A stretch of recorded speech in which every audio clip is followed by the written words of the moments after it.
I'm sure very many of you are quite aware of all of this, but just in case, gotta put it out there again. My name is Judith Rose, and I am the Director of Communications for Gays Against G.roomers. I'm known on the internet for reevaluating my beliefs and realizing I was a victim of propaganda. And I see the world very differently now, especially as someone who's been through an emotionally abusive relationship. I was gaslit a lot, so it's easier for me to recognize it on a larger scale. And that is what is happening with this current gender ideology movement. We are being gaslit into accepting false truths that contradict unchangeable facts.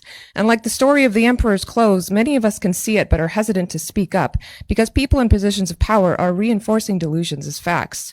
The trans identity is being marketed to children in schools as something special, desirable, and a saving grace. And as someone who is married to a trans person, I've seen firsthand that this journey is not all sunshine and rainbows by any means. It is not for everyone. There are side effects and complications and things that children are even more likely to experience if they stunt their growth too early with hormones or surgeries.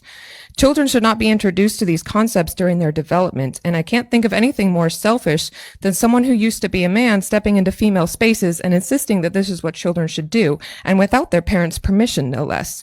You're teaching kids to put their feelings above literally everyone else's, which will set them up for failure and a nasty surprise when the whole world doesn't cater to them. Because let's be honest, you can't make everyone believe the same thing. A hive mind is not a realistic goal, and it's certainly not what this country is supposed to be about if you read the entire First Amendment. You have to show respect if you want respect. And I think it's interesting that so many of these strangely pushy trans women used to be gay or straight white males. Surgeries do not change your chromosomes. Your actions are rooted in misogyny for thinking that you can simply take up the female identity and force the world to accept you. Clearly, some parents are not comfortable with the idea of a biological man sharing a restroom with female students. It's not appropriate to invade women's safe spaces if you don't pass, and you have to ask if you do. The answer is probably no.